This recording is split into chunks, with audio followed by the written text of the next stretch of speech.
Marine Calmet, bonjour. Bonjour. Vous êtes juriste, avocate, vous vous occupez de l'association Wild Legal et vous venez de publier Décoloniser le droit aux éditions Wild Project. Mais votre, je dirais pas passion, mais vraiment obstination dans la vie, c'est les droits de la nature. Et en fait, c'est quoi les droits de la nature? Alors, les droits de la nature, c'est un mouvement juridique mondial qui allie à la fois une nouvelle perspective en termes d'éthique environnementale et un nouveau concept de hiérarchie juridique. En fait, il s'agit de reconnaître que la nature et l'ensemble des entités qui composent cette communauté de vie, eh bien, est non seulement sujet de droit, mais aussi titulaire de droits fondamentaux qui lui sont propres.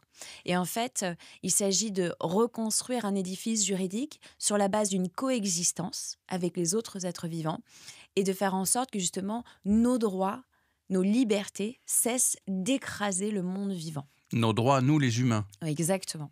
Puisqu'aujourd'hui, nous sommes les seuls êtres titulaires de droits fondamentaux. Et ça a pris énormément de temps d'ailleurs pour que tous les êtres humains puissent à minima bénéficier de la qualité de sujet. C'est ce que rappelle un des pères fondateurs du mouvement des droits de la nature, Christopher Stone, quand il écrit son livre en 1972, Les arbres doivent-ils pouvoir plaider? Il rappelle dans cet ouvrage que pour que certains êtres humains accèdent même au statut de sujet de droit, ça a pris un temps énorme. Il rappelle que le statut des esclaves noirs était pendant longtemps celui de bien, mais aussi que celui des enfants, hein, sous le droit romain, les enfants a été la propriété du père. Et évidemment, il revient sur le temps extrêmement long qu'il a fallu pour reconnaître des droits aux femmes, des droits politiques, des droits civiques, des droits économiques. Et donc, dans le mouvement des droits de la nature, il y a cette remise en question profonde de cette injustice qui est le fait de nier l'existence juridique de l'autre et de lui nier la possibilité d'avoir des droits propres. Alors ça, c'est dans le droit occidental, même romain. Vous rappelez dans Décoloniser le droit qu'il y avait la grande division chez les Romains entre les êtres humains et les choses. La summa division du droit romain, une séparation schizophrénique, c'est-à-dire. En fait, la summa divisio, c'est comme ça qu'on enseignait le droit romain, le droit civil. Il y a d'un côté la catégorie des personnes, donc nous, êtres humains, personnes physiques, et aussi avec le temps des fictions juridiques comme les personnes morales, les entreprises, les associations, etc., donc les groupements humains. Et puis, l'ensemble du reste du vivant, ce sont les objets, les choses, les services écosystémiques, ces ressources, cette marchandise dont nous avons totalement banalisé l'usage, l'exploitation et la destruction. Et donc, je parle d'un droit schizophrénique. En fait, c'est un regard binaire sur le monde. Soit les personnes, soit les choses. Et en fait, en parlant de choses, on objective, c'est-à-dire qu'on enlève la qualité de sujet, on nie l'existence, c'est ce qui a mené aussi à la pensée cartésienne, hein, de l'animal-machine, on nie la capacité de l'autre à avoir son existence propre, ses besoins biologiques propres, et en fait sa raison de vivre pour lui-même. Et donc, c'est ça que je trouve très intéressant. Et dans mon livre, je tire ce parallèle aussi avec la colonisation française, parce que la colonisation française, c'est vraiment cette négation de l'autre, l'autre en tant que présence, puisque nous sommes arrivés dans les pays colonisés, notamment en Guyane française, avec cette idée qu'il n'y avait personne et que nous ne sommes pas accaparés la terre, que nous l'avons simplement possédée. Et puis en fait, le lien avec les droits de la nature est évident parce que justement, nous nions l'existence des autres et pourtant nous habitons cette terre avec eux. Mais là, on niait l'existence des peuples autochtones, des Amérindiens et des Amérindiennes, mais les droits de la nature, c'est le droit des non-humains. Oui. Par exemple, qu'est-ce que signifie le droit d'un fleuve? En quoi est-ce une personne, le fleuve? En quoi est-ce un être doté de droits et un sujet qui a ses intérêts propres? Eh bien, dans le mouvement des droits de la nature, la question de la reconnaissance de personnalité juridique à des fleuves, mais aussi à des forêts ou à des montagnes, il prend des formes très diverses. C'est ce que j'aime justement dans le mouvement des droits de la nature, c'est qu'il y a une richesse et une profondeur d'analyse, d'adaptation du droit qu'on ne retrouve pas dans le droit occidental, puisqu'on se place véritablement dans la position subjective de ce que c'est être, pas un fleuve, mais ce fleuve-là, cette rivière-là en particulier. Et donc pour ça, eh bien, il faut connaître l'histoire de ce fleuve, il faut en tirer toutes les conclusions juridiques et En Nouvelle-Zélande, par exemple, le fleuve Wanganui a certains droits qui sont protégés par les peuples maoris. Là où, en Colombie, le fleuve Atrato a été reconnu sujet de droit, titulaire de droits différents et défendu différemment par d'autres cultures. Mais est-ce que ça veut dire qu'il a un être en soi? Alors, en fait, un peu si je devais faire une analogie, sur l'analogie avec, la société, donc le groupement, eh bien, un fleuve est une communauté de vie. Il est composé, effectivement de la matière eau, mais il est aussi composé de berges, de ripisylves, de tout un tas d'êtres qui, vivent avec et dans lui. Et donc cette communauté de vie est une personne morale, une personne juridique, un groupement d'êtres. Et donc c'est ce groupement d'êtres qui est titulaire de droit à l'existence, de droit à la santé, du droit à la régénération de ses cycles de vie. Et c'est comme ça qu'on pense. De la même manière que on pense une entreprise, non pas comme une personne unique et un bloc monolithique, mais en fait, une entreprise, c'est un ensemble de personnes agissant dans un intérêt commun, partageant les dettes, les avantages, les bénéfices et les pertes. C'est comme ça qu'on définit la personne morale. Et d'ailleurs, souvent, je fais le parallèle avec quelque chose qu'on connaît bien, nous, notre droit occidental, qui est une invention, c'est la société créée de faits. Vous savez, on dit une société est créée de faits. Un juge peut dire ceci est une société quand des personnes en fait agissent ensemble, partagent les pertes et les bénéfices. Parce qu'évidemment, on ne voudrait pas qu'il y ait des sociétés cachées qui se déroberaient du coup à l'impôt, évidemment. Eh bien, la nature, en fait, c'est pareil. Nous partageons tous les pertes et les bénéfices, sans nous en rendre compte, parce qu'on a invisibilisé cette interdépendance avec le vivant. Pourtant, elle est bien là. Nous sommes une société créée de faits, et donc cette société que nous formons avec le vivant, elle doit désormais être titulaire de cette personnalité propre, et elle doit bénéficier d'une protection de droits fondamentaux. Et si c'est une communauté, est-ce que les humains qui vivent le long de ce fleuve, par exemple, font partie de la communauté et donc bénéficient des droits de ce fleuve? Évidemment, ça va de soi, c'est-à-dire que dans le mouvement des droits de la nature, il n'y a pas de distinction en fait entre droits humains et droits de la nature. Les droits humains sont une composante des droits de la nature. Mais on le voit aujourd'hui, l'effondrement climatique, l'effondrement de la biodiversité, tous les impacts de la crise écologique sont une menace évidente, multidimensionnelle pour les droits fondamentaux humains. C'est-à-dire qu'il n'y a pas de séparation. Il ne peut jamais y en avoir. Nous ne pourrons pas accéder et garantir notre droit à un environnement sain si nous sommes en incapacité de protéger le droit à la santé de la nature. Puisque si le fleuve n'est pas en bonne santé, c'est notre droit à une eau potable, à une alimentation saine, à un sol qui ne soit pas pollué, qui est aussi menacé. Et donc, on le voit, ces liens qu'on a voulu déconstruire, que le libéralisme a voulu déconstruire, que le capitalisme a voulu dénoncer, et la fiction qui s'est construite politiquement autour de l'écologie punitive, c'est une fiction qui a servi les intérêts du capital et des industries pour permettre justement aux libertés d'entreprendre, de prendre le dessus sur les droits humains. Mais Là, il s'agit si de regrouper justement tout ça. Mais si on continue avec le cas du fleuve, par exemple le fleuve Maroni en Guyane, Oui. donc ça va être la communauté du fleuve, la ripisylve, les arbres qui y ont leurs racines, les poissons, tous les êtres vivants qui y vivent, les humains qui En vivent le dépendent. long du fleuve, mais il y a aussi par exemple les orpailleurs. Donc les orpailleurs qui vont chercher de l'or dans les eaux et dans les sédiments du fleuve et au passage vont le polluer. Eh ben, si le fleuve est une communauté, en tant que sujet de droit, ces orpailleurs font aussi partie de cette communauté. Comment est-ce qu'on résout cette contradiction? Mais en fait, d'une part, c'est un sujet très intéressant parce qu'il faut savoir qu'en Guyane française, avec l'association Wild Legal, dont je suis la présidente, nous avons déposé en coalition avec des organisations autochtones un recours pour faire reconnaître le droit à la santé du fleuve Maroni. C'est une première en France. Il n'y a jamais eu de tentative comme ça de faire reconnaître les droits d'un fleuve. On l'a fait sur le modèle de ce qui s'est passé en Colombie, où le juge constitutionnel colombien a fait le lien entre droits humains et droits des fleuves. On s'est dit qu'en droit français, il fallait le tenter. Parce qu'aujourd'hui, les peuples qui vivent sur le Haut-Maroni sont intoxiqués au mercure. Ce mercure relargué par les activités d'orpaillage illégal. Et en vérité, ces activités, elles ne sont pas endogènes, elles ne sont pas locales. Ce sont des activités qui sont créées par le marché mondial de l'or, puisque cet or n'est pas destiné à la consommation. local. Cet or, il se retrouve ensuite dans les fonderies suisses. Il traverse l'Atlantique pour la plupart, ou alors il finance les cartels de drogue en Colombie. Drogue qui elles-mêmes reviennent ensuite vers l'Europe. Les orpailleurs, ils vivent bien sur le fleuve et du fleuve d'une certaine manière. Ces orpailleurs, ils viennent principalement du Brésil. Ils ne viennent pas de la région du Maroni, ils ne vivent pas sur le Maroni. D'ailleurs, pour la plupart, ce sont des personnes extrêmement pauvres qui viennent chercher un petit peu d'argent et qui viennent massivement. On parle de 10 000 orpailleurs clandestins dans la forêt amazonienne de Guyane. Donc non, ils ne viennent pas de là.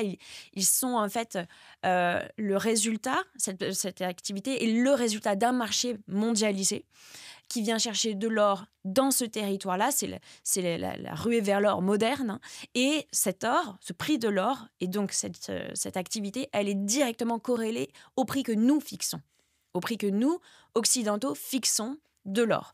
Et il y a des moments où l'histoire, justement, nous a montré que lorsque le prix de l'or est très bas, eh bien, il n'y a plus d'orpaillage. Il n'y a plus d'orpaillage parce que financièrement, ce n'est plus intéressant de pratiquer cette activité. Et donc, non, c'est notre consommation, massivement, donc la joaillerie et l'or qu'il y a dans le coffre des banques qui justifie économiquement la présence des orpailleurs. Donc non, ce ne sont pas des activités qui pourraient être considérées comme à protéger par les droits de la nature, parce que ça, justement, relève de la marchandisation du vivant, relève de cette destruction qui n'est pas liée aux activités endogènes.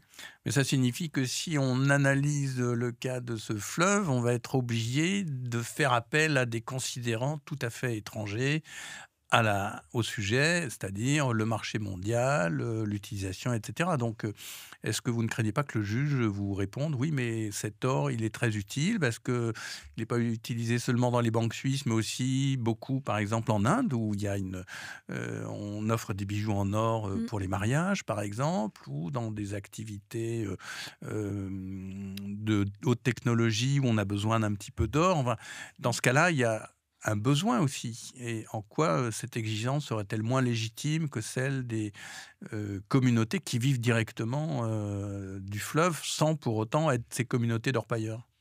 Alors, le juge qui utilise les droits de la nature aujourd'hui, notamment en Équateur, puisqu'en Équateur, on a pas mal de recul, justement.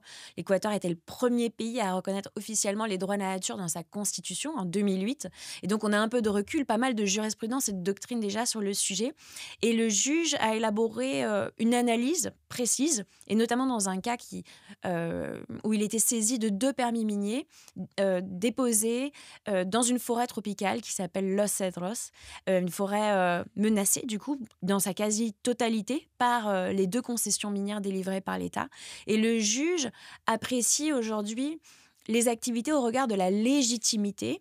La légitimité, c'est pour lui qu'est-ce qui est fondamentalement utile à l'être humain pour sa survie, pour la couverture de ses besoins essentiels, à savoir l'alimentation, notamment, évidemment, et qui, du coup, rentre dans une concurrence valable avec les droits du tout, les droits de cette communauté vivante dont je parlais tout à l'heure.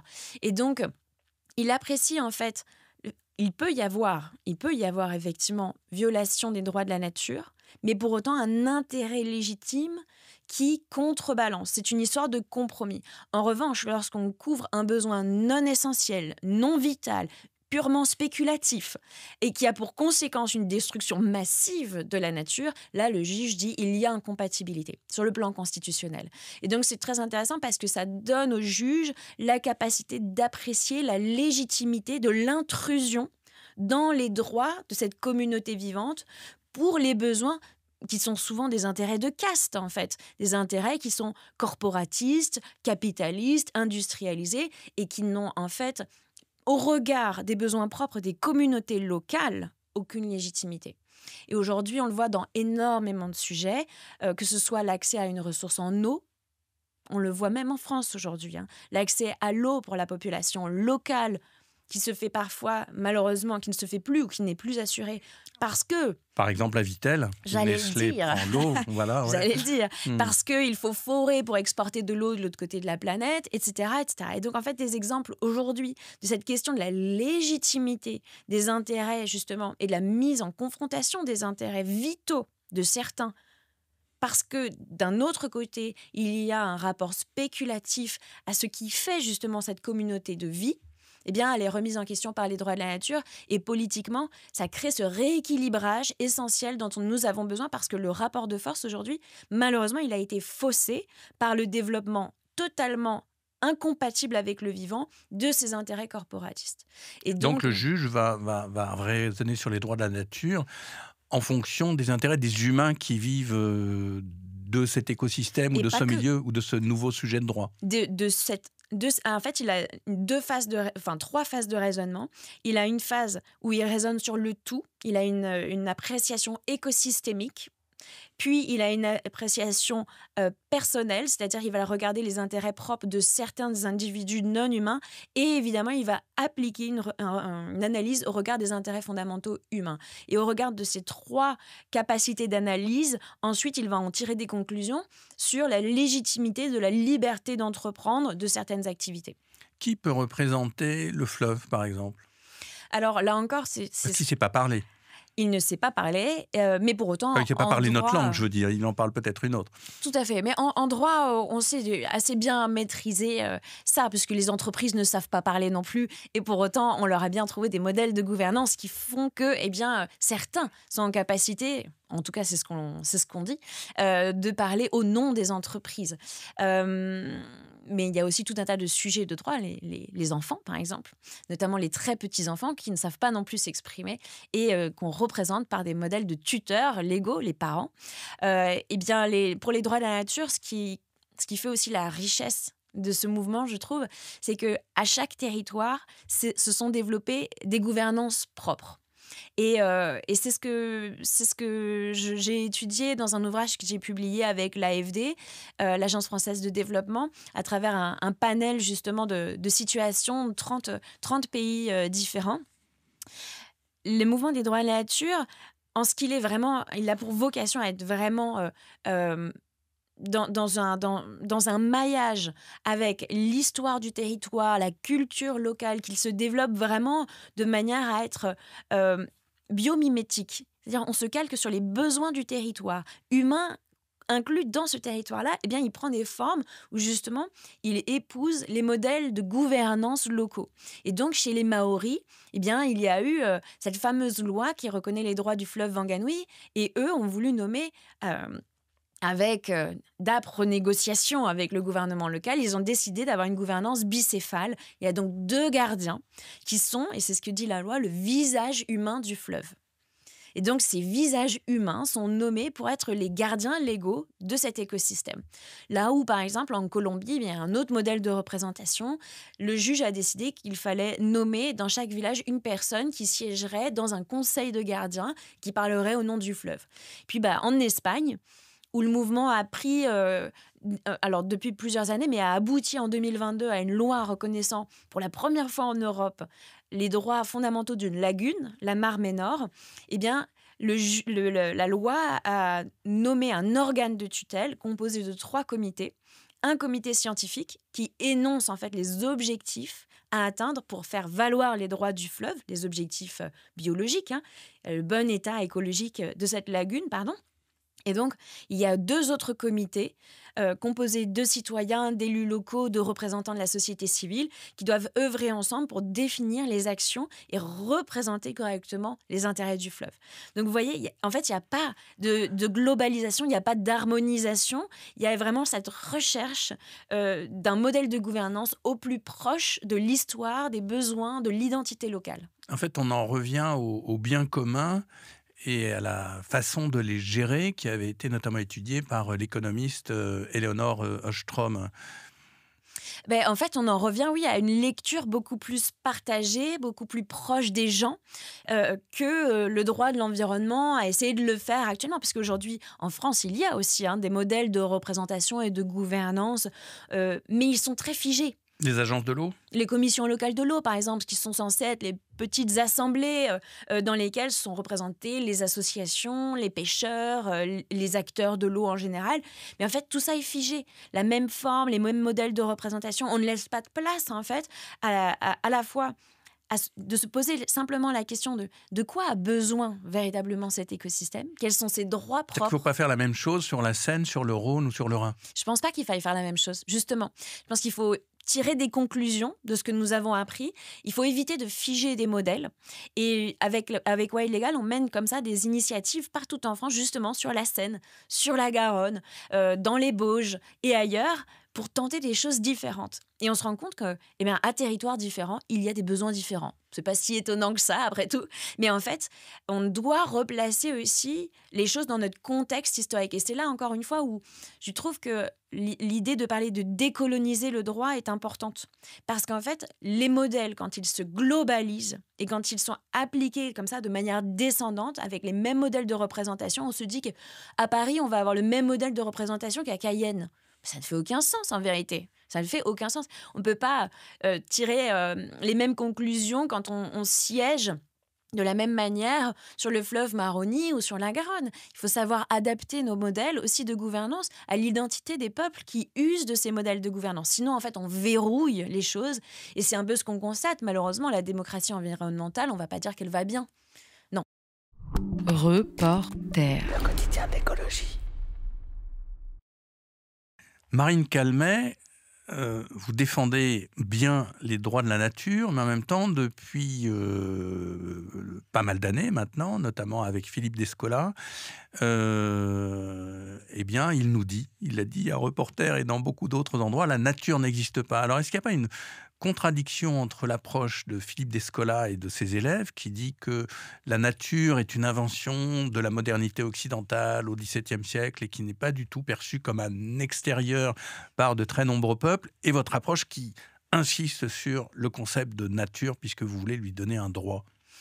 En fait, le mouvement des droits de la nature, d'ailleurs, il est extrêmement divers, à tel point qu'il y a beaucoup de territoires où, justement, les initiatives du mouvement qu'on appelle, nous, le mouvement des droits de la nature, ne prennent pas du tout cette dénomination. Par exemple, en Équateur, on parle des droits de la terre-mère, de la Pachamama. Ça incarne quelque chose de radicalement différent, en fait, à la fois d'un point de vue de la culture occidentale, mais aussi d'un point de vue de la cosmovision. Qu'est-ce qu'on englobe derrière le terme de Pachamama?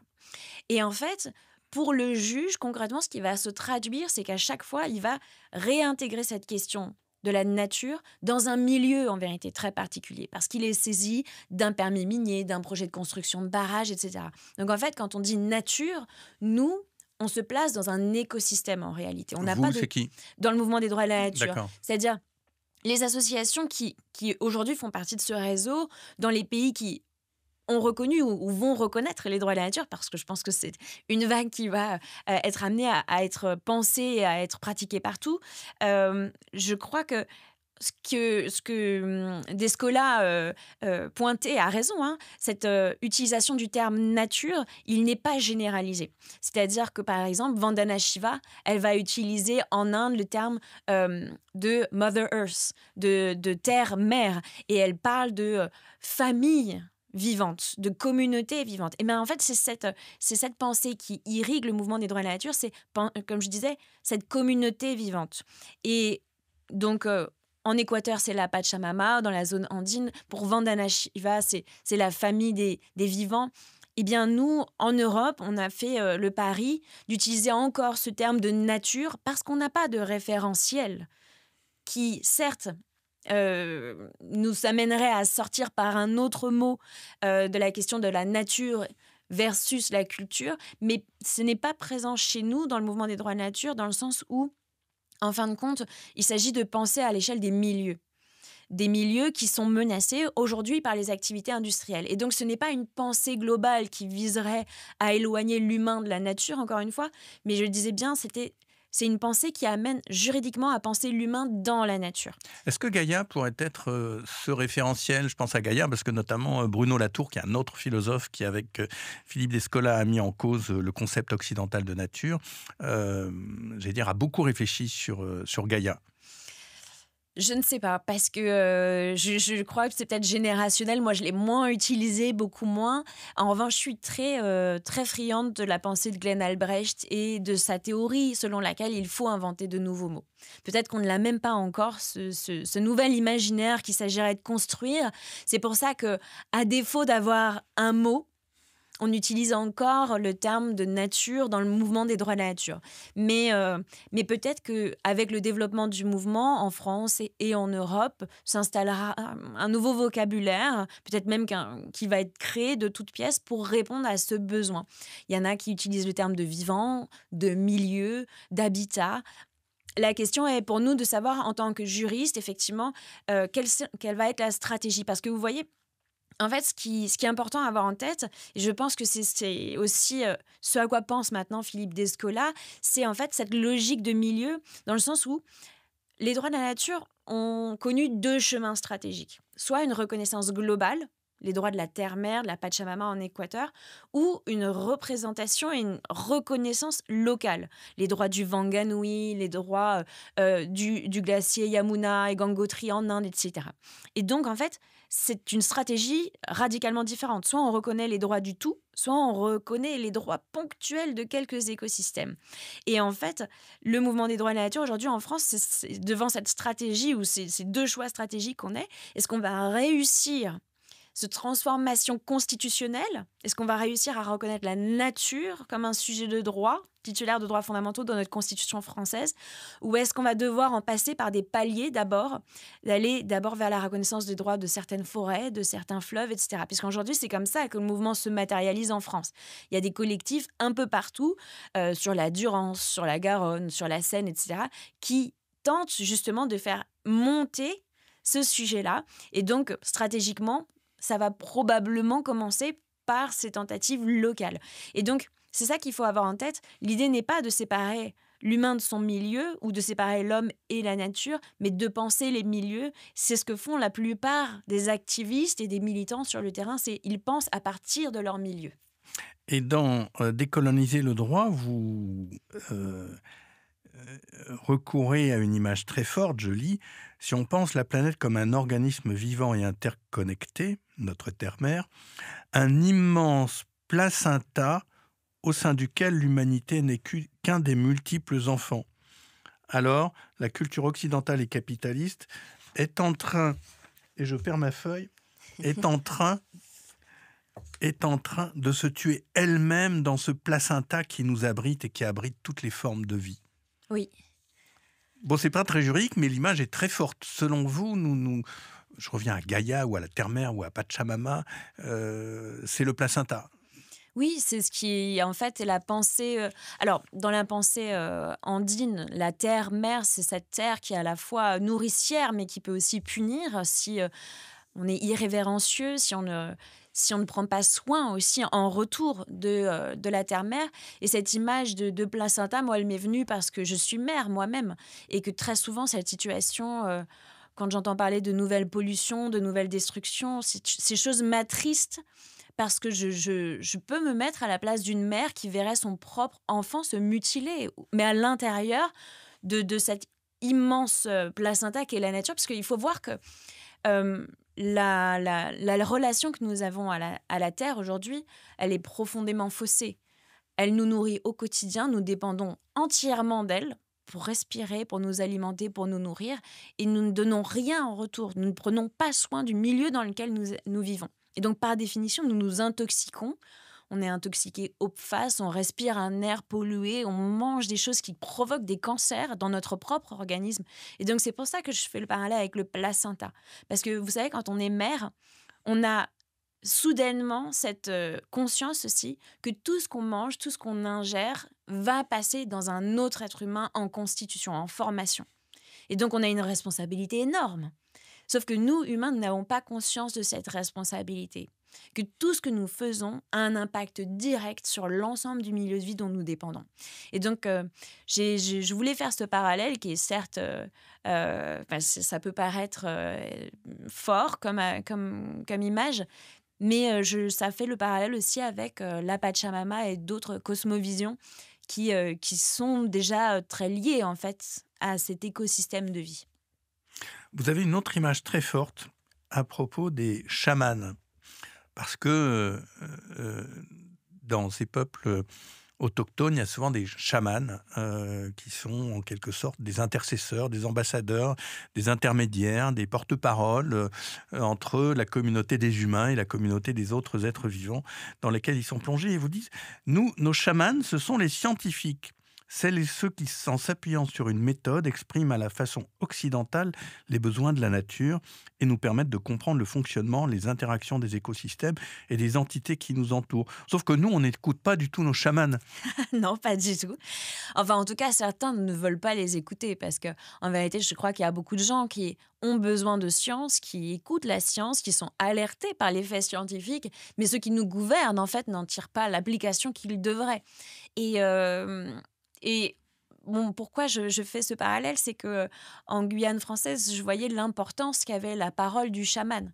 C'est-à-dire que le chef, en vérité, s'appuie sur ce que lui dit aussi le chaman, de là où il va trouver les bonnes plantes pour pratiquer la médecine, de là où, alors pour nous, ça nous paraît peut-être exotique, mais n'empêche que là où il y a une place pour les êtres humains, parce qu'il n'y a pas une place partout, en réalité, dans la forêt amazonienne. On ne peut pas s'installer où on veut. Tous les lieux ne sont pas accessibles aux êtres humains et il faut cohabiter avec les esprits de la Pourquoi ils ne sont nature. pas accessibles? Parce que c'est difficile d'y aller ou parce qu'il y a une sorte d'interdit Il y a ou... des interdits, il y a des lieux où, par exemple, il y a, par exemple, sur la Mana, c'était quelque chose de très intéressant. La Mana, donc un des écosystèmes, précisément là où Montagne d'Or a voulu s'installer. Le Eh projet bien, minier de Montagne d'Or. exactement, donc la plus grosse mine d'or jamais imaginée sur le territoire français. Précisément, ce territoire-là est interdit aux humains. Dans la Pas- culture Kalinia, c'est une histoire assez ancienne, hein, évidemment. Les chamans racontent qu'à cet endroit-là, il y a une cérémonie qui s'est mal déroulée. Et depuis, les humains n'ont plus le droit d'aller dans ce territoire sacré qui est réservé aux esprits de la forêt. Et donc, il y a comme ça des choses dont nous, évidemment, ne nous soucions absolument pas dans le monde occidental, mais qui fait que la place des chamans dans un village traditionnel autochtone est extrêmement importante parce qu'il s'agit pour lui de faire cohabiter les humains avec les autres qu'humains. Et que ce soit les générations passées, les morts, les générations à venir, mais aussi du coup les humains et les non-humains. Et nous, dans notre société, les scientifiques qui alertent, qui essayent de faire le lien finalement et la médiation entre ce qu'ils observent, ce qu'ils voient du monde, ce qu'ils calculent, des modifications de notre climat, de l'effondrement de la biodiversité, et qui font le lien avec nous, les autres, qui œuvront dans d'autres secteurs, et qui essayent de dire, voilà, il y a ces scénarios désormais. Soit nous prenons les bonnes décisions, nous abaissons nos émissions de gaz à effet de serre, et dans ce cas-là, nous pouvons choisir ce scénario, nous avons un choix. Nous avons une modélisation du monde qui s'offre à nous, ou alors on continue. On n'écoute pas justement les alertes des scientifiques et puis on choisit ce scénario. C'est un scénario catastrophe. Et pourtant, malheureusement, on a à la fois nos représentants politiques qui font le choix du scénario catastrophe. Donc on a l'annonce là, on va vers 4 degrés, adaptation à 4 degrés. Alors que tous les scientifiques disent on peut C'est une pas, catastrophe. on ne sait pas, ça n'existe pas en fait 4 degrés. On ne sait pas prédire ce qui va se passer à 4 degrés. Donc comment pourrait-on s'adapter à ce qu'on ne sait même pas prédire? Vous voyez ce que je veux dire? C'est que ça... Moi, j'ai travaillé quelques années en Guyane et je me dis, mais n'importe quel chef coutumier, n'importe quel chaman dirait que c'est du suicide, n'irait jamais dans cette voie. C'est-à-dire que même pour choisir l'implantation d'un village, on choisit évidemment en fonction de l'eau, de la présence de gibier, des ressources en plantes médicinales. Nous, on choisit d'aller vers 4 degrés d'augmentation des températures mondiales et donc vers une société où en fait on ne sait même pas ce qu'on peut encore sauvegarder et offrir à nos enfants. Vous avez cité les esprits de la forêt. Est-ce qu'il faut penser en fonction des esprits, des lieux, des esprits de... En fait, c'est intéressant parce que c'est vrai que ça choque vraiment sur le plan intellectuel. Et pour autant, aujourd'hui, dans notre modèle cartésien, il y a beaucoup de gens qui en reviennent un petit peu à ces idées. Je cite souvent l'exemple d'un site d'expérimentation, c'est comme ça qu'on appelle ça, nous, sur les droits de la nature, dans le parc des Bauges. Vous savez, il y a un parc. Il y a eu un échange... C'est où le parc des Bauges? En Savoie. En Savoie. Il y a eu un lien qui s'est fait entre le parc des Bauges et une forêt en Sibérie. Il y a eu un échange entre gestionnaires de forêt, etc. Et ils ont été très marqués parce qu'ils sont arrivés là-bas, ces gestionnaires du parc des Bauges, ils se sont rendus compte que, en Sibérie, on consultait les esprits de la forêt. avant de prendre des décisions pour la bonne gestion du parc. Et puis c'est rigolo, ils sont revenus en France, ils ont réécrit la charte du parc et ils y ont glissé une petite ligne qui dit pour toute décision qui touche au parc, il faudra d'abord consulter les esprits de la forêt. Ah oui. Eh oui. Et bien d'abord, c'était une boutade, c'était pour voir qui lisait le document dans sa réécriture. Et en fait, la préfecture a dit allez-y et dites-nous comment vous allez faire. Les scientifiques ont dit nous, on voudrait bien que vous le gardiez et voir ce que ça va donner. Et avec Wild Legal, du coup, on se dit comment est-ce qu'on peut accompagner ces gestionnaires, non pas à consulter les esprits de la forêt comme le font les chamans des forêts de Sibérie, mais à développer une méthode dans laquelle on se pose effectivement la question de quelle est la vision, le point de vue, la perspective des non-humains quand on prend une décision. C'est ce que disait Bruno Latour déjà dans le Parlement des choses, c'est-à-dire comment on se place dans la position d'autrui pour non pas parler à sa place, mais intégrer ses besoins, ses intérêts à lui et lui faire une place dans ce schéma de gouvernance, comme on appelle ça, ou dans cette méthode de décision. Et donc, l'idée n'est pas de pratiquer un animisme qui n'en serait pas un ou qui serait peut-être un peu bancal vu notre cosmovision, vu nos perspectives et nos pratiques, mais de développer une gouvernance qui permettrait à nouveau de se poser la question. Et donc, quels sont les intérêts des arbres ? Quels sont les intérêts des rivières? Quels sont les intérêts des oiseaux? Quels sont les intérêts de tous les non-humains lorsque nous prenons, nous humains, des décisions qui nous concernent en vérité tous? En même temps, les mots ont leur poids, et donc si on emploie le terme et qu'on l'écrit « esprit de la forêt », ça signifie que la forêt a... Alors, qu'est-ce que veut dire l'esprit? Ça renvoie à une dimension de la conscience. Et donc, ça signifie qu'implicitement, on reconnaît qu'il y a une forme de conscience dans la forêt, dans l'être fleuve, et non seulement dans les poissons, les animaux et peut-être les plantes, mais dans la communauté elle-même. Oui, alors... ça, encore une fois, c'est quelque chose dont on est très éloigné. Mais dans mon livre, je voulais rappeler justement quelque chose qui m'a forcément beaucoup marqué en travaillant en Guyane française. C'est qu'on a eu les mêmes interrogations pour les êtres humains. À l'époque de la controverse de Valladolid, la bulle papale, donc les grandes discussions. Donc c'était au XVIe siècle. Au XVIe siècle, on découvre ces êtres. Les Espagnols arrivent en Amérique latine, qu'on appelle latine, et puis... Et découvrent ces Amérindiens, ces premiers habitants, ces nations, et se posent très concrètement la question de savoir est-ce que ce sont des animaux ou est-ce que ce sont des êtres humains? Ou ont-ils une âme?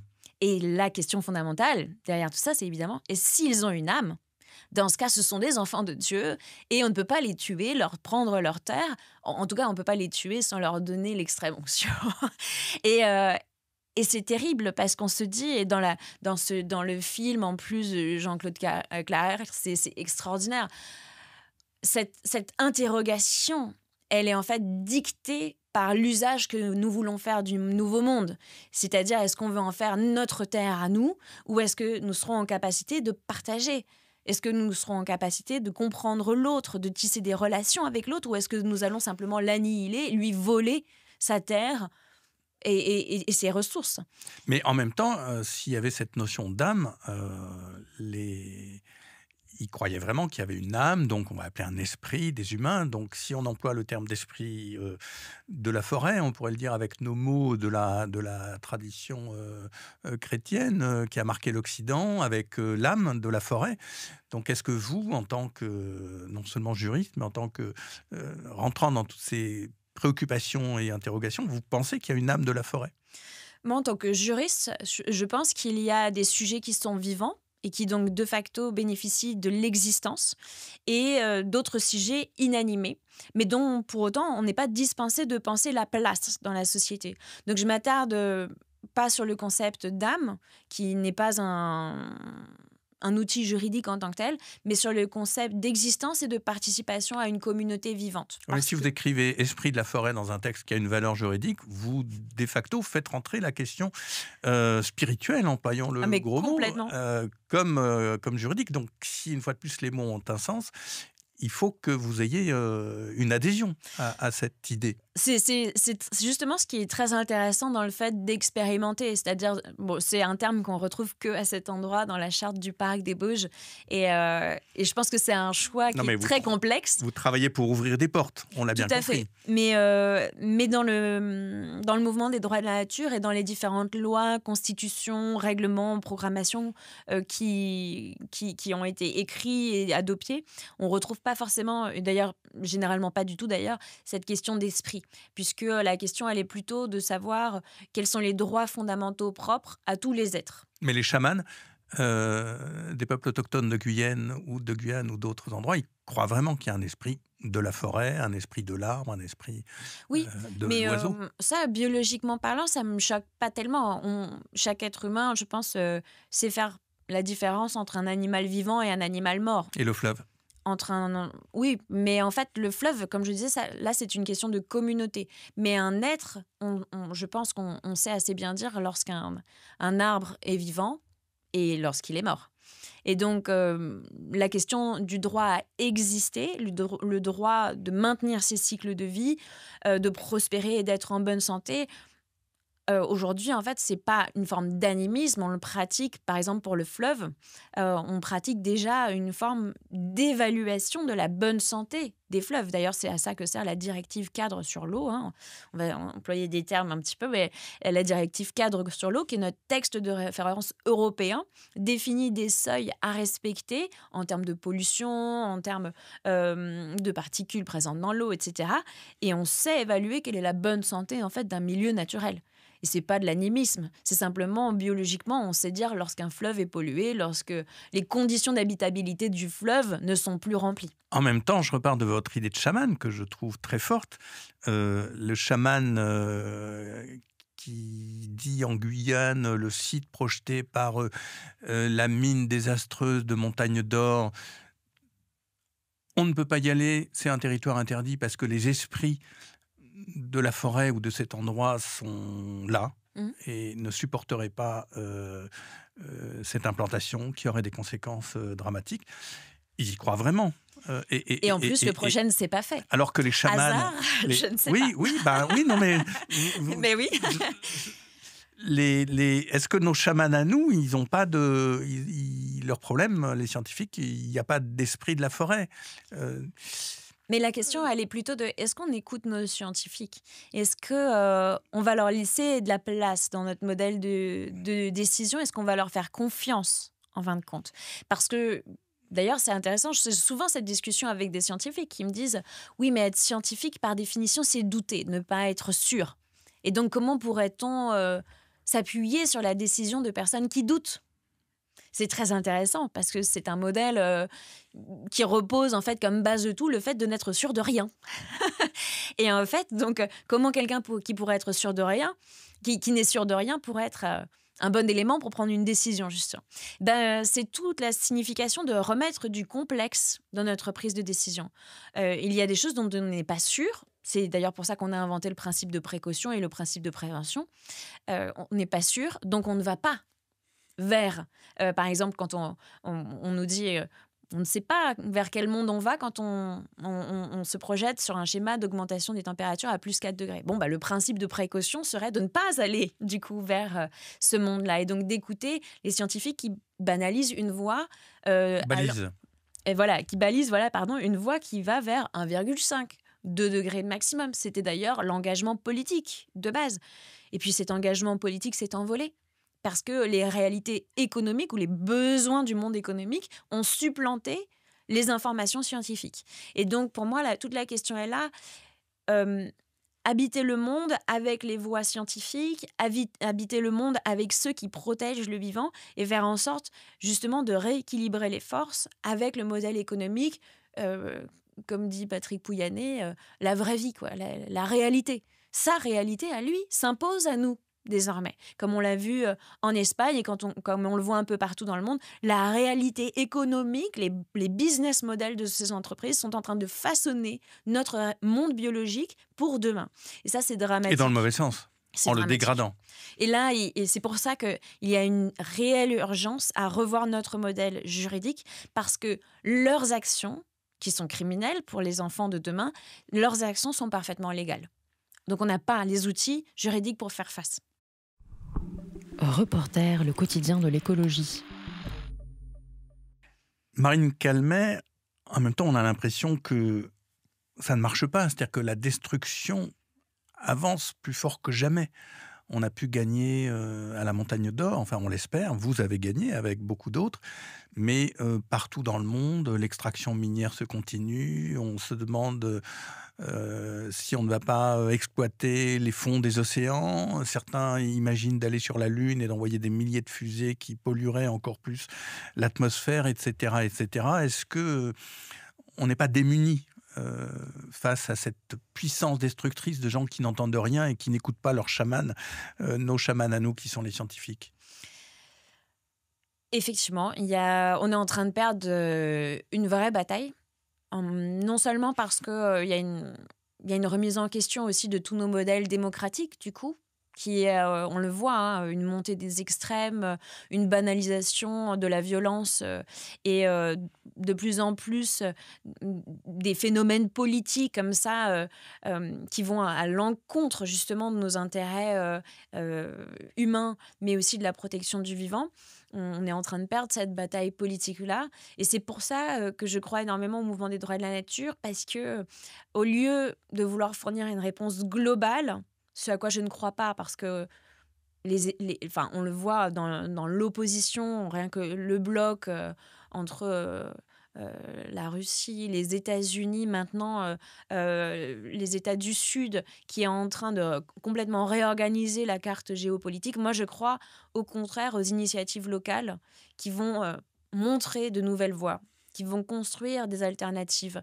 Parce que je suis très inspirée aussi de ce que dit Vandana Shiva sur ces sujets-là. Elle dit plus on pense à l'échelle globale, plus on se démunit de notre capacité d'action. Et elle montre très bien, quand elle explique le système Monsanto, tous les accords internationaux commencent à totalement déposséder les paysans de leur capacité d'agir, de se révolter, de protéger leurs terres.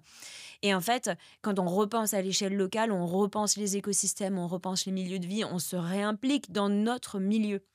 Et donc, je crois véritablement à ça. Et le mouvement des droits de la nature, tel qu'il émerge, crée ces îlots de résistance où on dit « nous refusons la globalisation du monde, nous refusons vos règles, elles sont destructrices, ce sont des règles de sociopathes parce qu'elles détruisent nos chances d'habiter le monde de demain. Elles détruisent notre société, tout ce qui nous garantit notre capacité de protéger nos droits et ceux de nos générations à venir. » Et donc, pour moi, c'est vraiment dans cette logique de repartir du terrain qu'on va retrouver justement de la force d'agir. Et que ce soit en Équateur, en Colombie, mais aussi au Canada, aux États-Unis, il y a plus de 150 initiatives aux États-Unis qui œuvrent sur la reconnaissance des droits de la nature. En même temps, la moitié des gens votent pour Trump. Alors, c'est pas... Oui, encore une fois, c'est pour ça que, pour moi, c'est plus intéressant de regarder ce qui se passe à l'échelle locale que d'avoir une grande appréciation, finalement beaucoup trop large, pour brosser vraiment un panorama des solutions qui changent et qui font bouger les territoires. Et donc, je crois qu'il y avait une richesse avant dans le droit. C'est ce que m'a appris l'étude du droit coutumier en Guyane. Il y avait une richesse dans le droit qui nous permettait justement de réagir, de nous protéger. Et on dit souvent, oui, il faut penser la permaculture permet d'être plus résilient qu'une monoculture. Eh bien, le droit, c'est une monoculture, en fait, notre droit occidental. On a pensé des solutions comme si elles étaient valables sur tous les écosystèmes, tous les milieux et avec toutes les cultures. Et on a globalisé le droit et on l'a imposé comme ça sur d'autres territoires. Je crois qu'il faut revenir à un droit permacole aussi, qui est vraiment à plusieurs étages, avec des dynamiques différentes, des histoires différentes et qui compose en fonction du milieu. Et grâce à ça, on va pouvoir avoir une richesse de droit qui va vraiment protéger le global, le local, pardon. Ce qui m'a beaucoup inspiré dans décoloniser le droit, c'était justement ce regard, puisque c'est un livre qui est aussi un livre anniversaire, c'est les 40 ans du discours de Félix Tuka. Félix Tuka, c'était justement le premier leader amérindien de Guyane à fédérer les 6 nations qui ont survécu à la colonisation française, donc les 6 peuples qui se sont retrouvés en 1984 pour le premier congrès des Amérindiens de Guyane et qui ont tenu tête aux représentants de l'État français. Et Félix, dans ce discours, dit nous ne voulons pas être des Français comme les autres. Nous voulons la reconnaissance de nos droits aborigènes. Nous voulons être nous, conserver nos structures, parce que c'est ces structures qui nous ont toujours protégés et qui vont nous protéger de vous. Parce qu'ils avaient très bien compris qu'avec l'arrivée du droit occidental, la négation de leurs droits propres et la négation de leur culture était intrinsèque. Et il le dit très, très bien, hein, Félix, il dit « Vous nous avez écrasés sous le poids de votre domination, vous nous avez niés en tant qu'autres. » En fait, il dit « Votre droit est radicalement différent du nôtre. Notre droit est collectif. Il nous protège en tant que groupe, notre spécificité, nos structures politiques, nos ressources. Parce que nous, notre culture est de faire corps, justement. Faire corps entre nous, faire corps avec la nature. » Et il le dénonce déjà il y a 40 ans en disant « Votre droit est radicalement différent. Votre droit protège des intérêts individuels, privés, corporatistes et conduit intrinsèquement aux inégalités, à la captation des ressources par quelques-uns au détriment des autres. Nous refusons ce droit. » Et je trouve ce discours extraordinaire parce qu'il y a tout dans ce texte. Il dit et il pointe exactement le problème du droit occidental, ces intérêts nihilistes qui évacuent la question du groupe, qui ne voient que l'émergence en fait de quelques individus au détriment des autres. Parce que le droit occidental, et notamment français, a un pivot qui est la propriété. Article 17 de la Déclaration des droits de l'homme de 1789, qui est le préambule de la Constitution de la Ve République. La propriété étant un droit inviolable et sacré. Oui. Sacré, vous voyez, là, on ne retrouve pas l'esprit de la forêt, on retrouve l'esprit de la propriété. Alors, je ne sais pas l'esprit de la révolution, en fait. Si pour les capitalistes, la propriété a une âme, mais la propriété étant un droit inviolable et sacré, nul ne peut en être privé, si ce n'est lorsque la nécessité publique légalement constatée l'exige évidemment. Un droit inviolable et sacré, c'est ça qu'il faut remettre en cause ? Il faut abolir la propriété ? En fait, non, il faut avoir, je pense, une lecture plus historique, plus ancrée. Pourquoi est-ce qu'on se retrouve avec ce droit ? Déjà dans nos textes fondateurs. Eh bien, parce que nous sommes le fruit d'une histoire, l'histoire notamment de la Révolution française, qui est en fait une révolution bourgeoise. Les bourgeois se révoltent contre les privilèges. Et donc, le droit sacré, c'était en fait le droit des bourgeois versus les droits sacrés des privilèges historiques en France.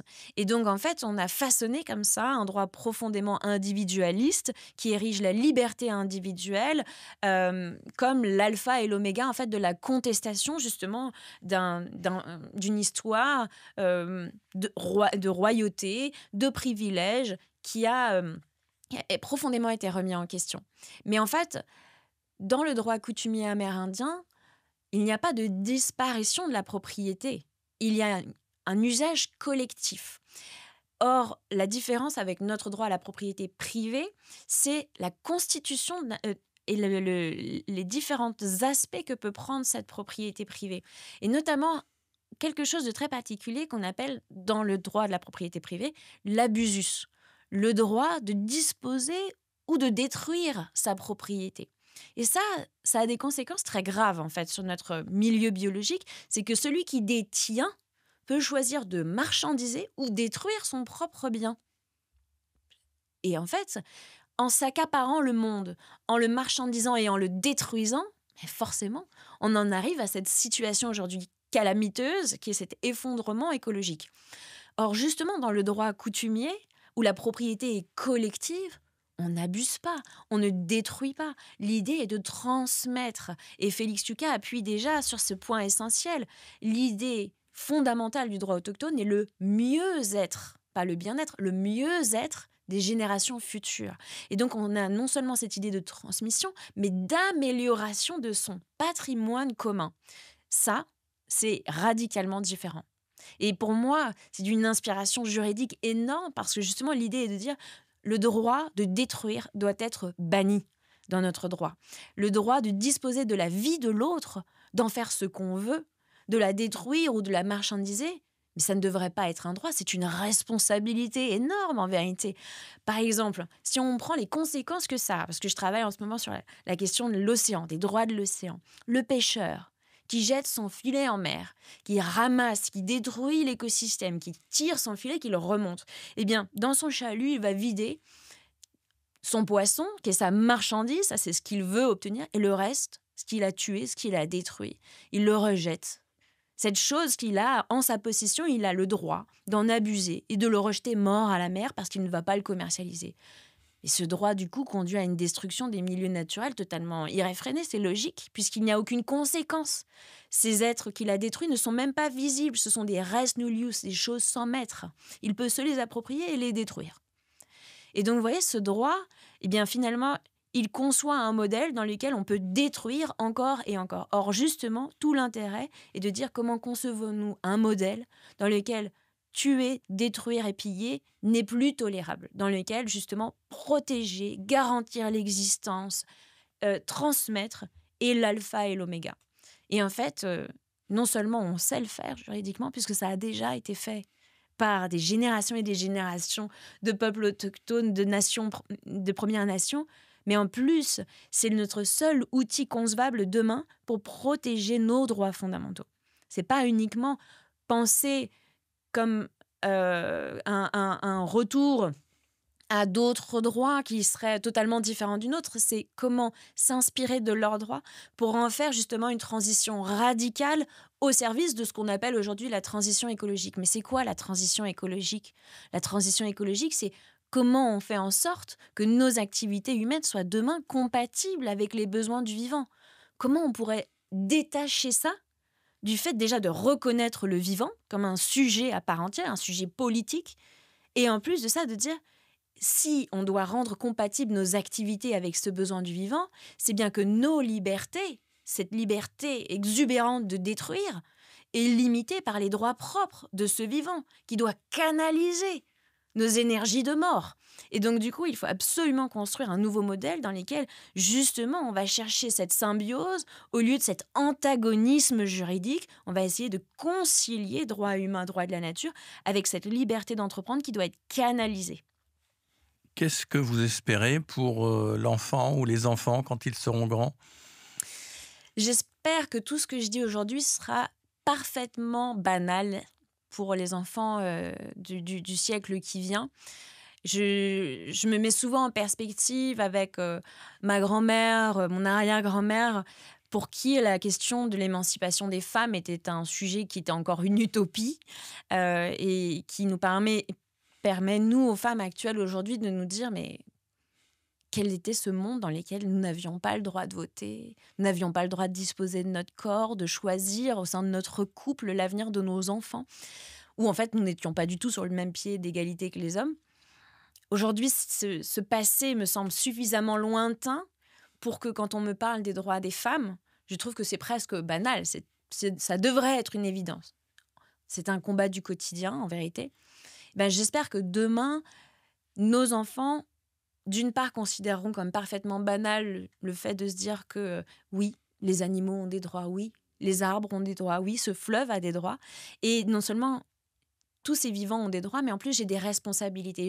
J'espère que justement, les générations qui vont venir se diront et se placeront d'entrée de jeu dans ce rôle de gardiennes et gardiens de la nature et verront comme leur responsabilité intrinsèque le fait justement de parler au nom du vivant, d'être dans cette dynamique collective qui fait que au lieu justement de chercher le profit individuel, l'émancipation narcissique avec laquelle on nourrit aujourd'hui les générations qui sont là, eh bien on cultive au contraire cette énergie de groupe, ce sentiment d'appartenir au milieu et qu'on redresse finalement une société, qu'on la bâtisse sur de nouvelles fondations qui seraient profondément écologiques et qui, grâce à un droit nouveau, permettrait de faire en sorte que notre génération, qui pour le coup est criminalisée pour ses engagements écologiques, retrouve une vraie place et un vrai sens aussi dans son combat pour protéger le vivant. Merci Marine Calmet.